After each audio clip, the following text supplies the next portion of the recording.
Good afternoon. It's great to see everybody here today. A small but intimate crowd, I think we'll call it. Today we're having a special lunchtime event. As you know, our lunchtime events happen on a Wednesday, and we're having a special one as part of the Women of the World Festival.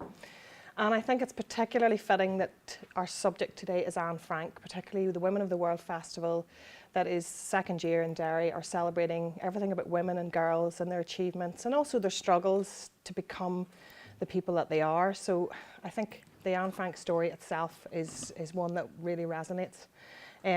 So we have a great panel today. I'm going to introduce them very briefly.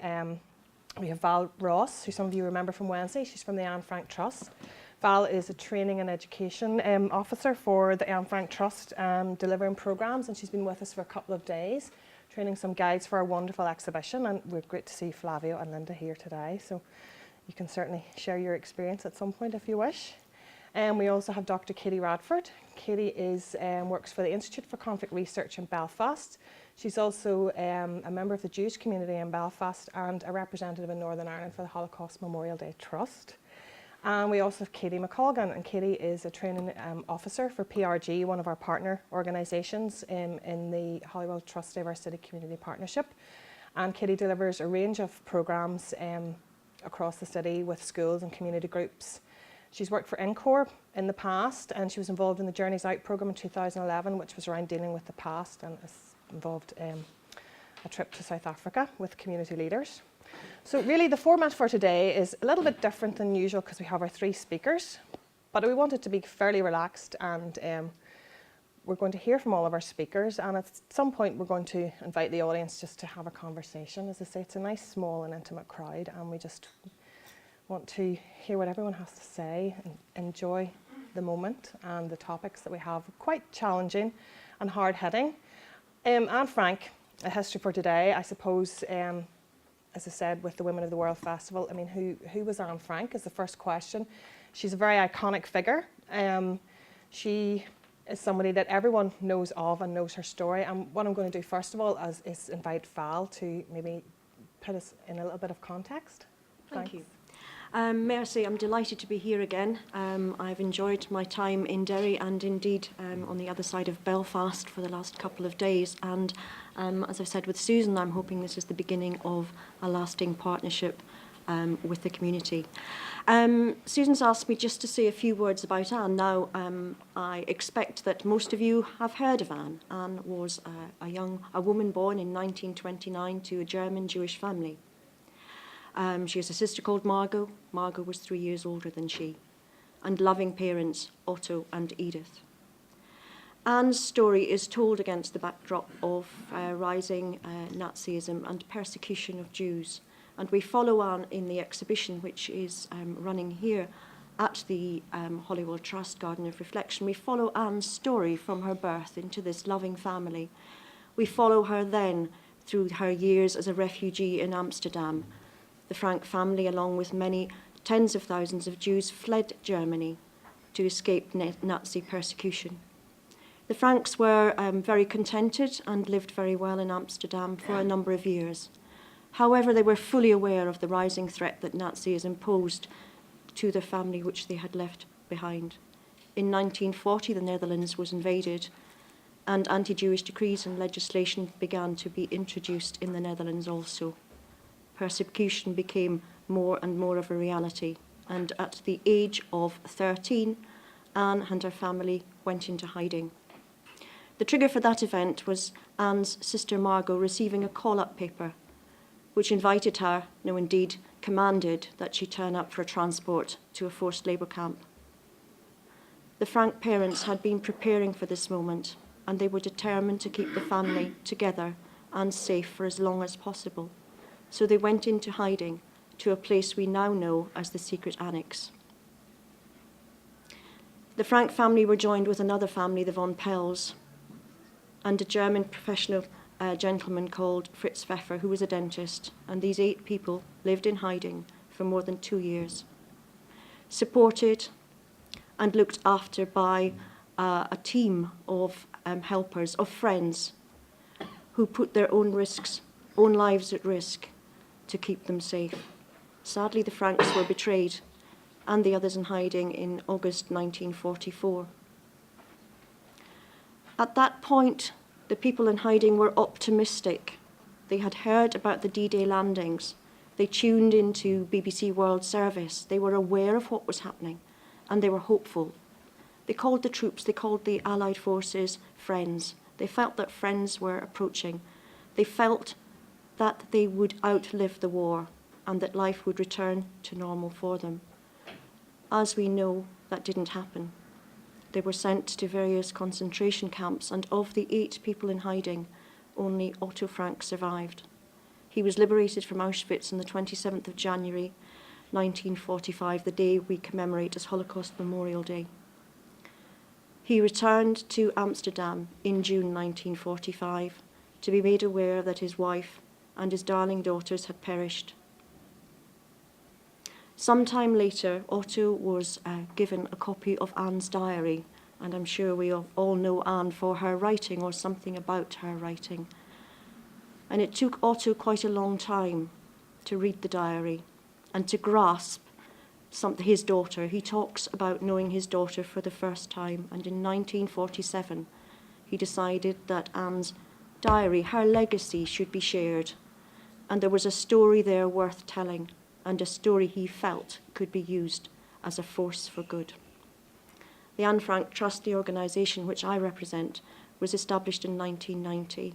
It was Otto's wish that a charity be set up in the United Kingdom to promote Anne's legacy, which is working with young people, working with communities to break down barriers, to create and encourage positive relationships and understanding. So in a nutshell, that's why I'm here, to share with you Anne's legacy. She speaks to us all today, and I'm very, very interested that we're here to support the Women of the World conference today. And I've got a quote here that Anne wrote in her diary. She was a very, very inquisitive girl. She was very curious about the world. And she was very troubled by these big searching questions, I think the questions that we all struggle with today. And one of those questions, one of those statements is, one of the many questions that have often bothered me is why women have been and still are thought to be inferior to men.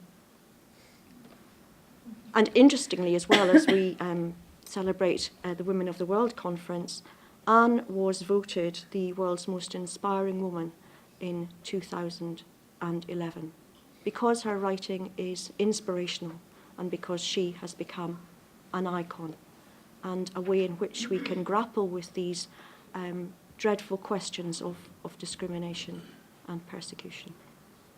I think that's very interesting. Many of us may have read the diary of Anne Frank as a child, a young person, or perhaps you've revisited it.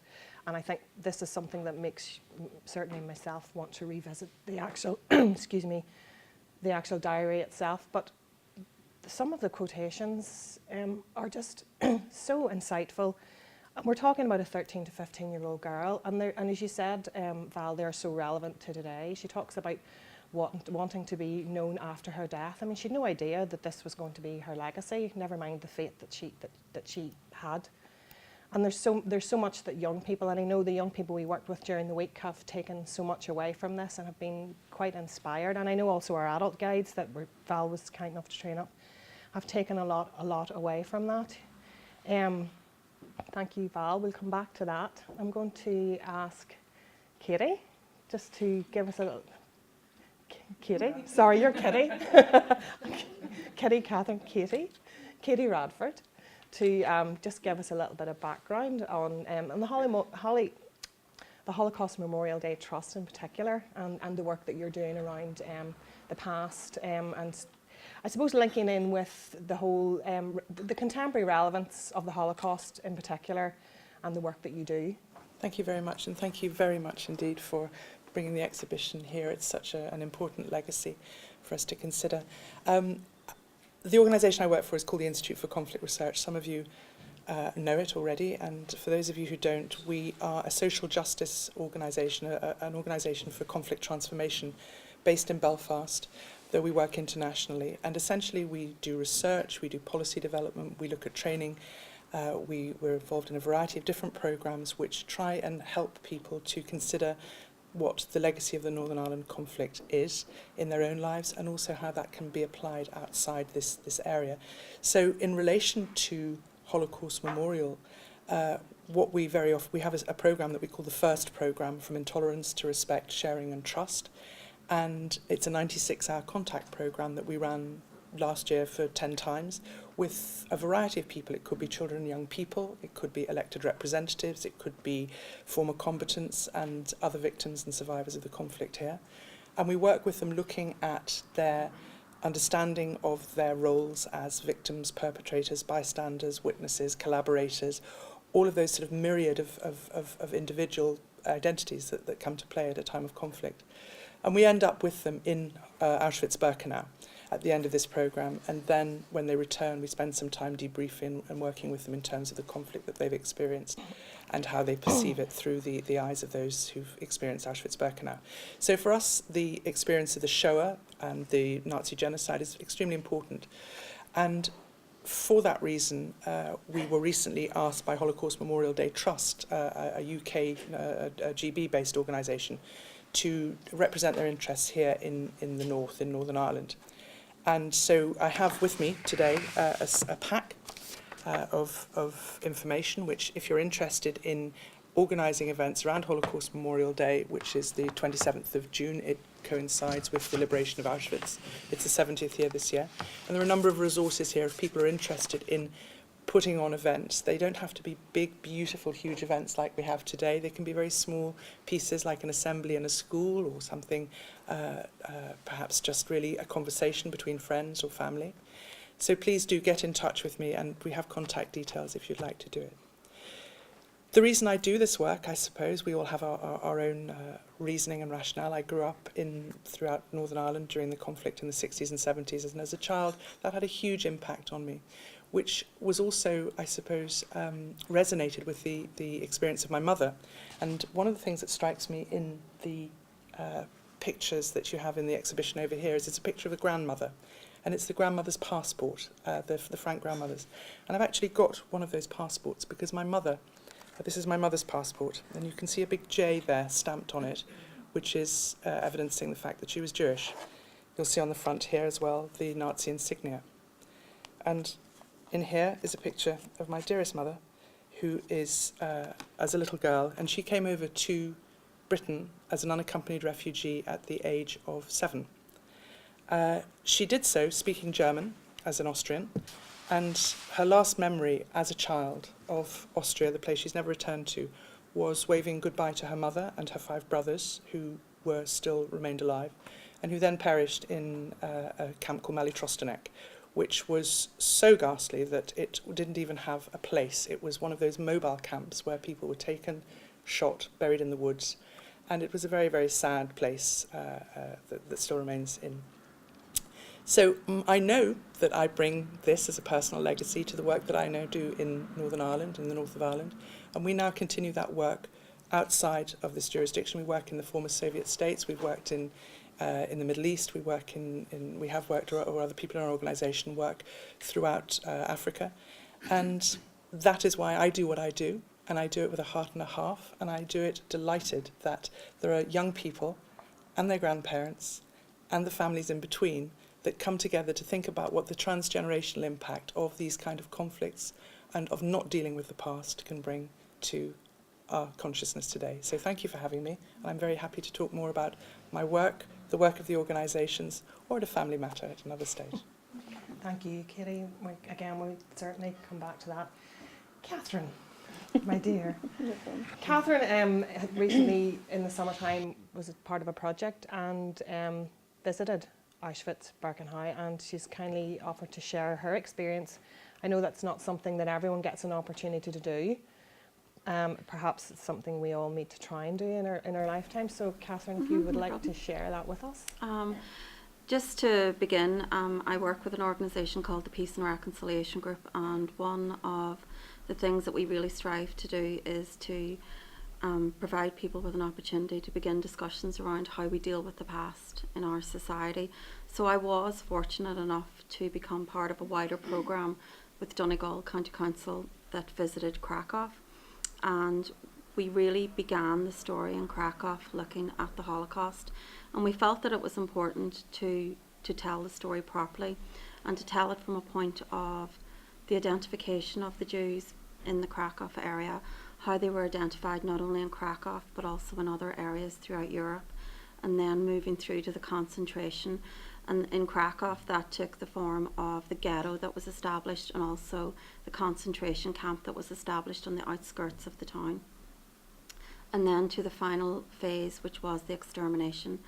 So whilst we were in Krakow, we got a chance to really see how the Jewish community were identified and in a way rounded up. They were moved into a ghetto scenario, and a large wall was built around this area with gates that would have allowed people to come in and to come out. And it was quite sinister to see the wall, because the wall was like tombstones. It's the only way I can describe it. Individuals' tombstones that were almost built to encase people into their own tomb. So for us, this was the really alarming aspect, that people in a way were being broken down in every way imaginable, physically, emotionally, psychologically. And this was even before they were brought to the extermination camps. For a lot of the people in the ghetto, they knew that they would travel to one of the camps and they would leave Krakow. When we went to Auschwitz-Birkenau, we would have travelled around the entire 2 sites. You can do a 3-hour or a 6-hour journey. We went for the 3-hour journey because just for availability purposes, and I believe it's something everybody should do. In my mind, when I was travelling to Auschwitz, I naively assumed that I would know I was coming to Auschwitz when houses would stop being built, that the land would get quite barren and scarce, and that's when I knew I would be travelling to this terrible place. It's not the case. Auschwitz is beside a town. Auschwitz is the German name. The town still has its Polish name, and it just comes out of nowhere, and before you know it, you're there. It's the scale of the camp itself, the 2 sites, is enormous. It's really hard to comprehend, and to see the level of deceit and planning that went in to sort of concentrate the people, but also to exterminate the people, was very, very alarming and sinister. When you go into the second camp, the railway line goes right into the camp. So the average length of stay in Auschwitz was a few hours, maybe 7 hours. Towards the end, they actually built the railway track further down into the camp so it could be brought straight to the gas chambers. So people coming off the trains would not have to walk, they would just be going directly into the gas chambers. And when you think of the gas chambers, when you walk into the camp, you look for them, but you don't see them. But it's only when you go towards the back of the camp that you see a lot of trees in the second camp, and you realise that was where they built the gas chambers. They built trees around them to totally hide them from the view so people couldn't see them. I know I was able to bring a lot of this learning back into the work that I do with young people in the city and also further afield, in order to look in terms of the roots of prejudice and how we not only view ourselves but how we view the world around us and the communities and the groups of people in our society. I think it's very important for young people to learn about the story of Anne Frank.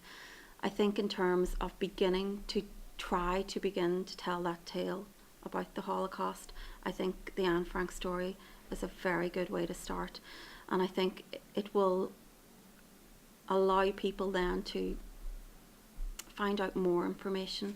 But I think for a younger audience, it's a really good way to begin to tell that story, because Anne's story is at times quite personal, but it is in the backdrop of the Holocaust that's happening around her. So I'm very open to talking about any of the experiences that I've had when I was in Krakow and in Auschwitz, but also the work that I do. So thank you. Wow, thank you, Catherine, for sharing that. It's interesting that you talk about the scale of the Holocaust, and I know even just from this exhibition, the Anne Frank exhibition, as you move around and then you get towards the end, it does start to really move you. And what moves you as well, if you've ever had an opportunity to go to the Anne Frank house in Amsterdam as well, I think that moves you an awful lot one of the things that struck me when I was in Amsterdam at the house was the very last room, and it's the manifests. It's the names, the lists. There's just lists and lists of names, and within that, the Anne Frank family, Anne and her parents and her sister, their names are there. And it is the scale. And what's the statistic, Val? It's like Anne represents 1 in 1.5 million children. Yes, Anne is 1 in 1.5 million. Yeah. And it's the sheer scale of that. And I suppose, and also it's very fitting that we are moving into the 70th anniversary of her untimely death, but at the end of the Second World War and the liberation of the camps. Just maybe moving on slightly in terms of perhaps what we have learned from that, because I suppose in my mind it's often that happened and it is never to happen again, and that's what we always hear in the history books. This can never happen again, but it is happening. There are genocides that have happened in the last 50 years, and even in the 21st century. We look at Cambodia in the 1970s. Bosnia 20 years ago, Rwanda 20 years ago, and I mean, we spoke earlier, Katie, about photographs. I just was doing a little bit of research. There are photographs from Bosnia. They called them concentration camps in Bosnia. This is 1994. This is our living memory, and there are photographs that actually could have been taken out of this exhibition, if I'm honest with you. Of people standing behind a wire. So it's very hard to get your head around the fact that this happened and the whole world knew, and people like Otto Frank and the Anne Frank Trust and the Holocaust Memorial Day Trust and all of those organisations throughout the world are working so hard, but this still keeps happening. I don't know whether it's a question or it's, Katie, maybe you can shed some light on, or Why does it happen? Why? I suppose that's it. Why does it still keep happening? It seems to come around. And on a personal matter, I'd say there's not enough love going around, and it's as simple as that, really, when it comes down to it. And how does that love manifest itself in terms of the work that we do? There's a lot of practitioners in this room who are working around good relations, community relations in different ways, shapes or forms, and even not as practitioners, as family members. And to me, there's something about how we pass those messages on and not lose faith and hope in the process that every single thing we do is taking us somewhere there. We may not be able to respond to how governments and their militaries respond to particular situations, but as individuals we can make that difference. And the purpose of my story, your story, is about the rehumanizing, forgive me, and your story is about how we rehumanize the awful, awful events that have gone on in our name, and what do we do to address it. We can't say, okay, Bosnia's not going to happen, we can't say what's not going to happen in Cambodia, but we can try and do our little bit along the way. And that to me is the important thing about the message that this very, very important piece of exhibition and memorabilia gives us, and our own experiences of transmitting that through schools, through places of diverse communication, through public spaces and reclaiming spaces in order for us to be able to challenge what happened in our names and say, actually, on reflection, that wasn't such a good thing. Yeah. And that's why I think saying sorry and saying love and those big words that we kind of shy away from, reconciliation, that we come up and we actually try and reclaim them and say, actually, we can use those in a very positive way. And that's not to be the hugger-tree in me. It's actually a way of being in the world that seems to work sometimes. There's anything wrong with that, to be honest with you. As you say, that maybe there isn't enough love in the world. Catherine, you work with young people, and Val as well. When you tell this particular story of your journey to Krakow, what kind of reaction do you get? Do you feel that you're making a difference? Well, just earlier this week I was working with a group of young people in the city, and we're on a project together and asking young people, can they think of any time in history when one community has treated another community less favourably or differently? And immediately the young people started talking about this. It wasn't that they knew a huge amount of information about it, but they knew enough to sort of begin to tell that story. So I was able to add in bits to them and things like that. And even, we watched some experiments on blue eyes, brown eyes. So they were absolutely horrified that, this experiment could happen. But they took a step back and they realised, this could happen again. And sometimes we do treat people differently from the smallest things. So for me, it's about exposing young people to new experiences with other groups in society, and allowing those young people to engage with people and ask those questions about, you know, I think you're different because of this, but is that true? We also encourage the young people to go to other events in different communities and learn about different communities. So it is a very long process, and it takes time. And sometimes for our young people, they receive a lot of their information through their communities, through their parents and things like that. And it's really about chipping down those sort of barriers, and sometimes the information they've received isn't necessarily the correct information. So, you know, there's a sort of level of work that needs to happen in communities, not just with the young people, because you can do amazing work with young people, but if it's not supported within their community structure, within their families, within the youth structures, and even within their political leadership, it really is going to be more difficult to keep going with that. Katy, you wanted to come Yeah, in I there, did. Val? We did a piece of work a couple of years ago down in the Southern Education Library Board down in Lurgan, which, as you probably know, is a very divided town. And we were working with 1,500 young people who we did a piece of research for, with, and 50 focus groups. And to a person, the young people in those groups were saying, we want to be able to talk to one another, and they were very positive about potential engagement. But the overriding information that was coming back was that when they went back into their families, that they were afraid to raise these issues with them. And it was deeply, deeply moving. I think there was, you know, a number of qualitative examples I can give you of where young people were saying, I have a relationship with this person, but I could never bring him or her back to my home, or back to the street, or back to school. And there was a sense that they were being disenabled by the adults within them. So that sense of gatekeeping that we talk about as practitioners is actually in ourselves, in our homes, and in our hearts. And that, to me, is where the work that you're doing is so important, because by letting that space of reflection, and your garden of reflection here hopefully will provide that purpose, that process of going and journeying together, understanding and being able to communicate with others, is so crucial to providing those safe spaces to do this in. Yeah.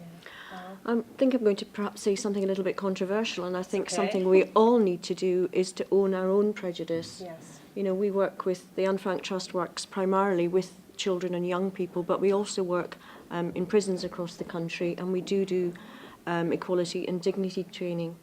And it's very easy for us to talk about Anne's legacy and Otto's vision, the diary being used as a force for good with children. But we also have to allow ourselves to be touched and own our own prejudice and realise that we too make assumptions about each other, and find ways of, as I say, owning, acknowledging that, but moving beyond that. And certainly we work extensively in the northeast of England and areas in which, well, we class them as monocultural, and there have been hotbeds of a rise in EDL or BNP activity. And the young men and women with whom we've worked, we've trained as guides, have said to us that they would like to move away from making prejudicial statements, but they find it very difficult, because what one young man says is, how can you stand up against big men? You know, what he's saying is that his community has very, very polarised ideas and attitudes, and they don't encounter people who are other. So the work which we do, as I say, encourages people to think about other, but not just in terms of the difference with the other, but also the similarity with the other, which I think is what we can also say. It's that common humanity, those aspirations, that hope, and that potential. And that's interesting you say that, because I mean, the thing that struck me with the exhibition, again, knowing the Anne Frank story, is the ordinariness of this particular family. It's the photographs that we all have in our photo albums, the pictures of your, you know, the mother with her newborn baby, the family photographs, everyone's smiling and happy. You know, it's the ordinariness of that. It's, you know, that you can see the first panel there, and just a very cute 13-year-old girl, you know, and it's, you know, that is everyone. And I think that message is, it's not about how you look, and you know, and again going back to the Holocaust, and we know that it was all about the perfect race and the Aryan ideal, the blue eyes and the blonde hair and everything else. It is about that, and it is, you know, looking at yes, and you're right, as adults, we need to own our prejudice and admit that that happens to us, all of us. I am thinking on a fairly day and daily basis in very small ways, but you just have to maybe give yourself a bit of a moment and think before you maybe speak. We did touch a little bit on dealing with the past, and that is, it is one of the hot topics in Northern Ireland, you know, in terms of dealing with the past. And Katy, maybe you can give us a little bit more on the work of the Institute and you know, how you are sort of working towards some, well, you know, working with that big issue. Okay, well, there are myriad ways, I suppose, that one can work, and depending on who the group is that you're working with, we apply a lot of different programs. I mentioned one earlier on, the first program, which looks at how we move from stereotyping and prejudice through to hate crime, through to ultimately extermination, in the case of the examples of genocide that we've talked about there.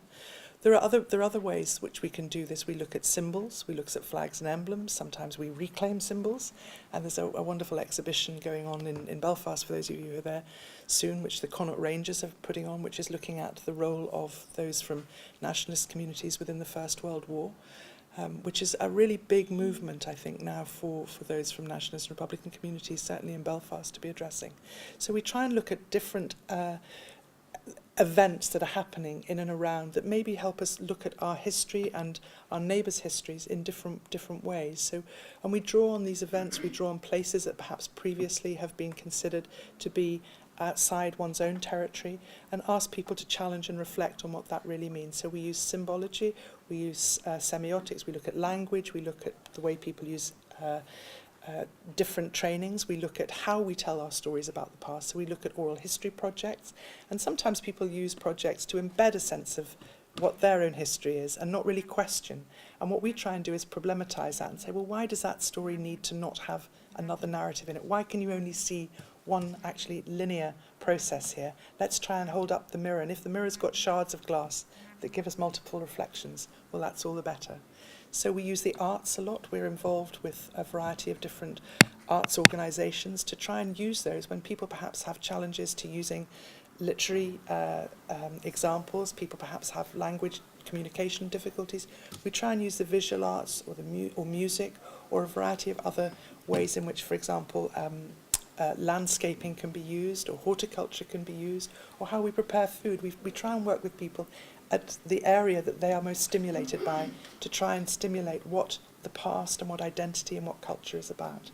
So that's, I hope that gives you a flavour of some of the work processes that we would do. And we work with government, we work with local government, we work with departments, statutory service agencies, to try and utilise whatever the communities in which we're working need best.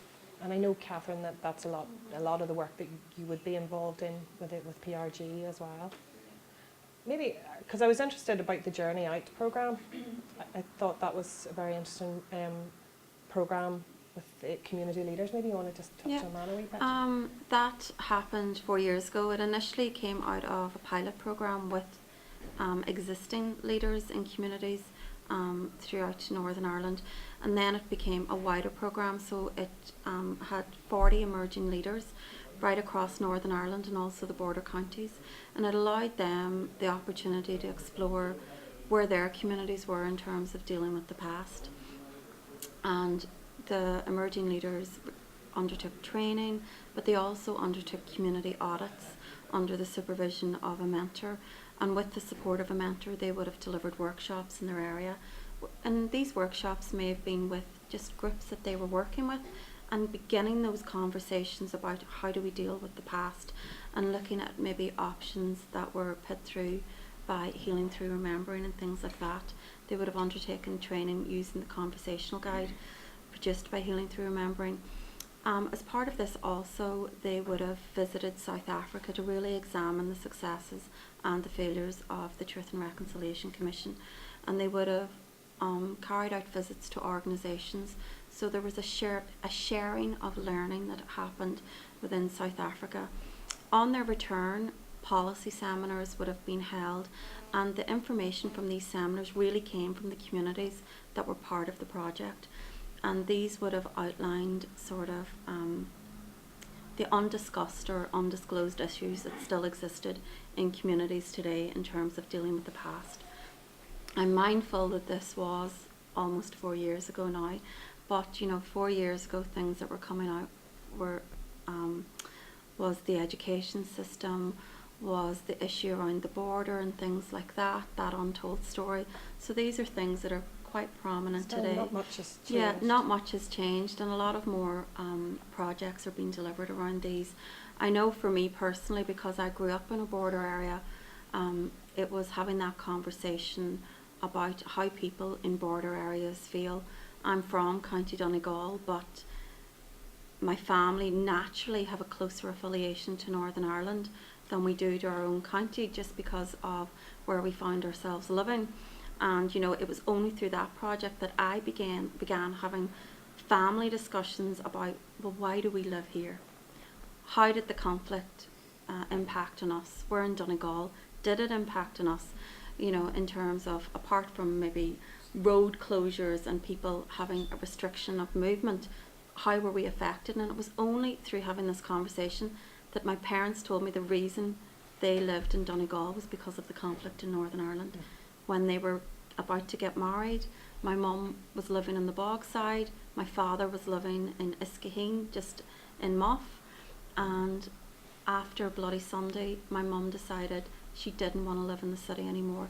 She wanted to start a family as soon as she got married, and that was why they made the decision to move to Donegal.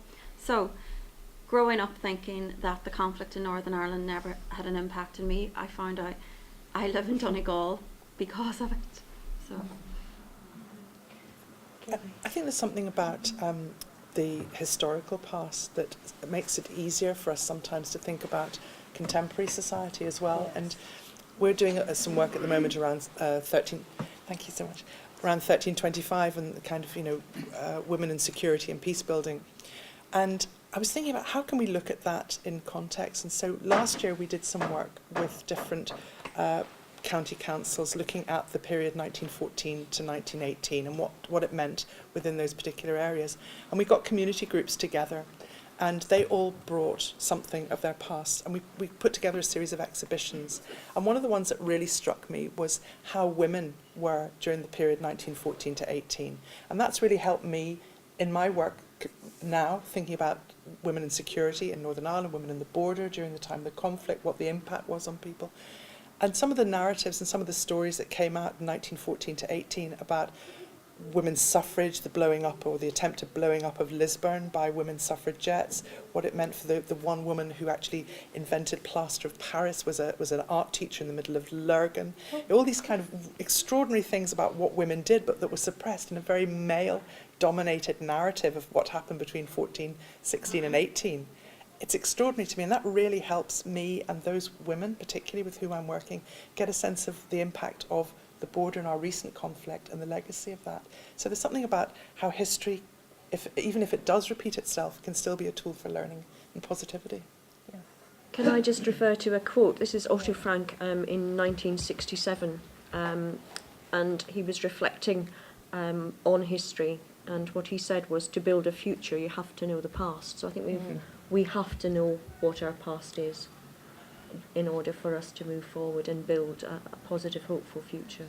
However complicated However that past. complicated it is, yes. and Wherever we yeah, are and from. it is very complicated. Yes. There's no question of that. Yeah. Now, what I'm going to do now is I'm sure there are a few people on the floor that maybe have a question or two. Just any questions on anything our speakers have talked about? Yes, ma'am. Hi, very interesting. My name is Mary Casey. I'm from Donegal, and I came into here to live whenever I worked in Dublin, and I came back here to live in Donegal and then into Derry in 1973. And everyone in Dublin, when I left Dublin to come back up to the wee north, thought I was crazy at that time in 1972, 73. But I came into work here in 1972. I threw myself on the streets with the CS gas. I admonished young people from coming up from with rifles. I was taken in and sat down at gunpoint while they robbed a business that I worked in.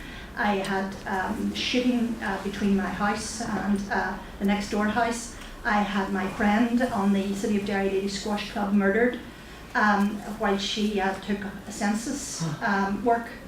In 1981, and I had another school friend who I played with when she was 6 and 7 and I was 6 and 7, with red hair, and a lovely bubbly girl who was mutilated and tortured because she was going out with a fellow, and she was murdered in Birdstown. And all of this was going on. My husband's uncle was shot because he was a judge, one of 3 judges shot on the one day. He was a Catholic and he was a judge, and he was shot by the IRA. And all of this I have, and I hold dear. However, in all of my voluntary work that I have done in this city for 41 years, it has been about peace building.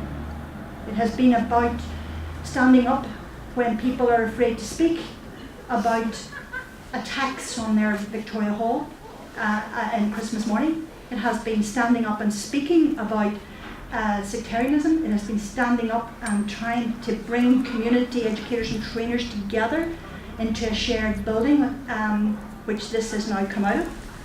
It has been about working out over the years to build a Northwest Children's Science Centre like the Glasgow Science Centre.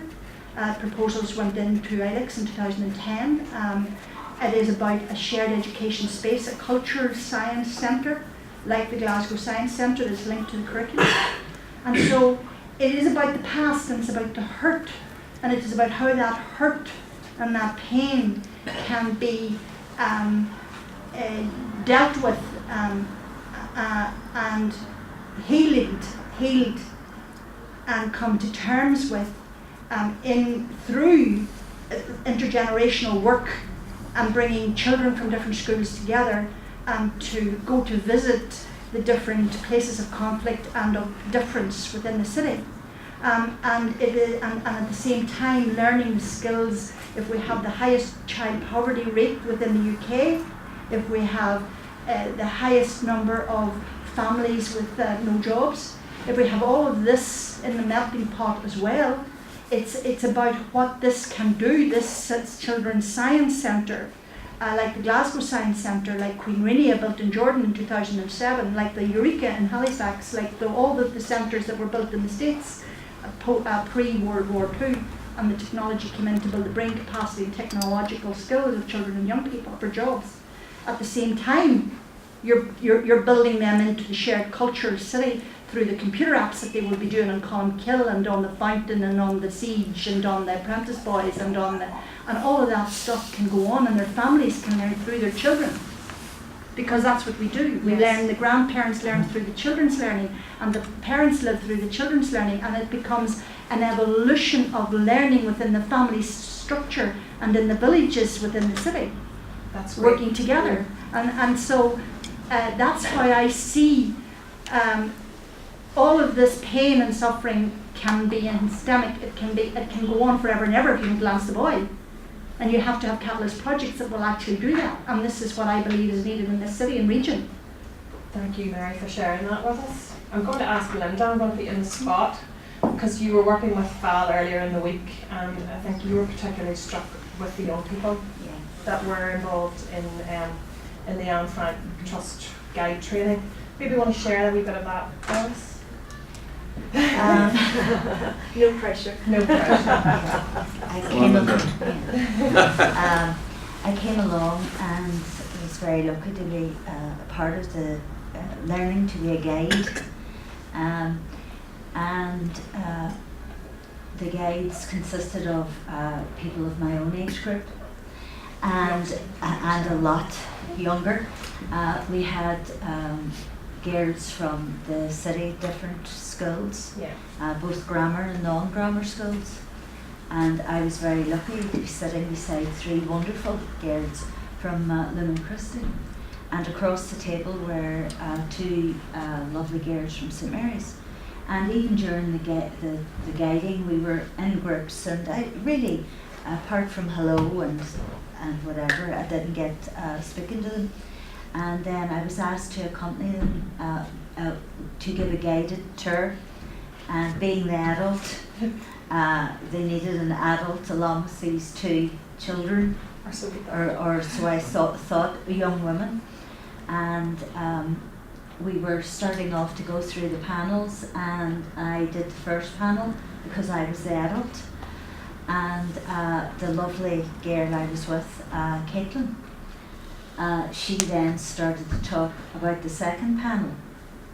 And I was just totally blown away, because she changed from being what I thought was a child. And I noticed her across the desk or the room, and she was a very nice child, and she spoke from time to time in the learning aspect. But she just, in my eyes, totally blossomed into this self-confident, knowledgeable young woman. And I was accompanying her through her guiding. You were being guided? I was being guided along, and we came to a panel, and she very graciously acknowledged that I should introduce this panel to what was her peer group. It was from the school, St Mary's School, and they'd split it up into two, 11 and 11 people in one group, 10 in the other, between her and her companion, where she was taking the other group. And I agreed to do that panel. She went through the other panels, and she was able to off-pat recount all the names of the people in the building who I had been reading up myself, thinking I've got to know this. And I'm standing there thinking she knows that. She didn't look at notes. She had it all in. And through all that, she was like a sponge, and she just wanted to give that all out. And that, I thought, was amazing. Yeah. And, you know, as we then went through the panels, and she gave me the nod of, you can take this one, I gave her the nod back. I didn't think I could say or do it any better than you. And I just let her continue on. And I thought it was amazing watching her. And I also was very proud of the way that she was transferring her knowledge, and the fact that she was with her contemporaries made me even more in awe of her. It's very hard to do because that with your contemporaries. Yes, at that age, and she very much brought those girls in, and she would say to them, how do you think you would have felt if this was you? And I thought that was a wonderful thing, because it almost took it from being the panels and Anne Frank's life to how do you think would it be for you that if your parents had taken you to live somewhere because of persecution.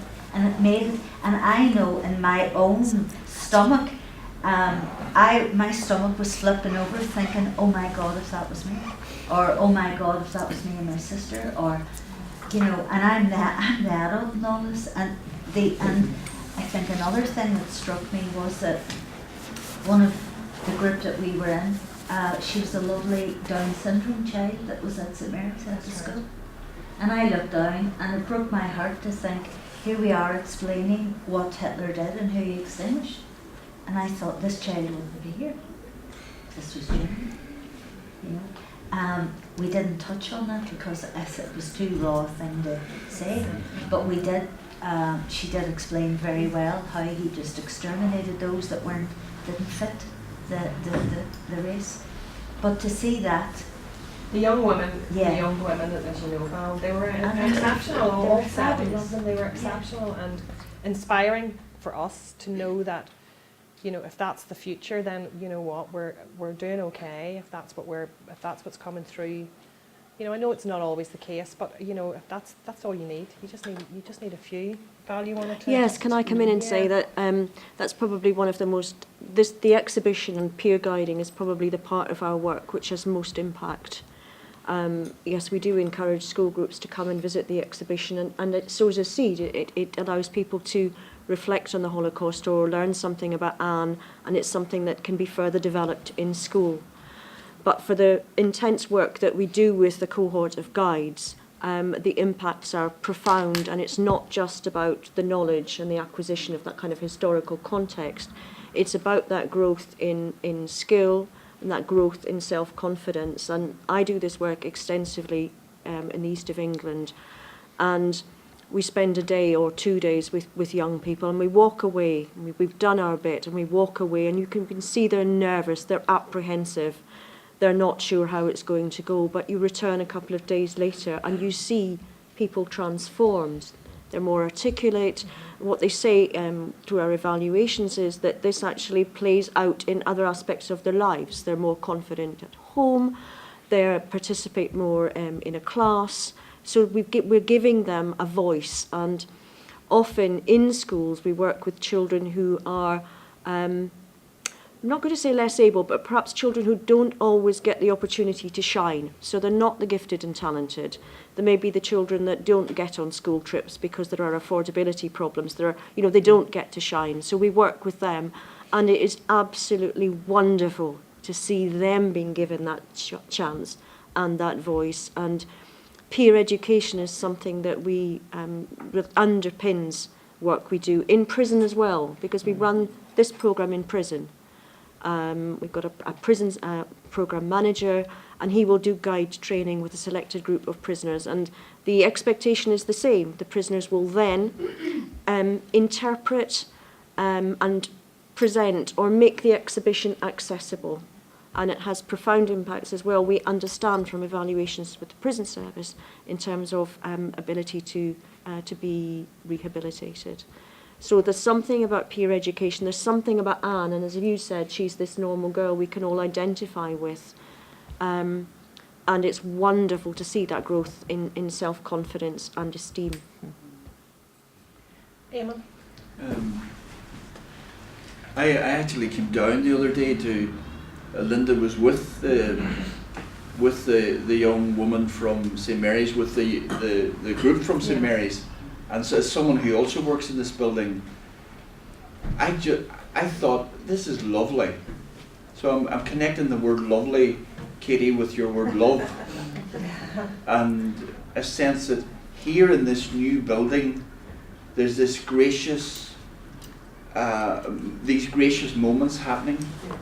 And I'm connecting the word love, lovely, with what you've just said.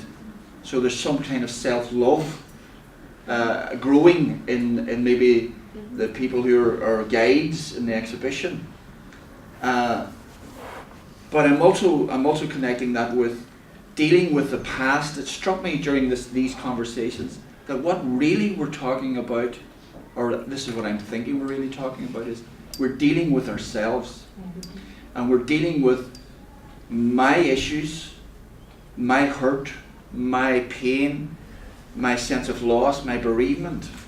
So we're dealing with self-love.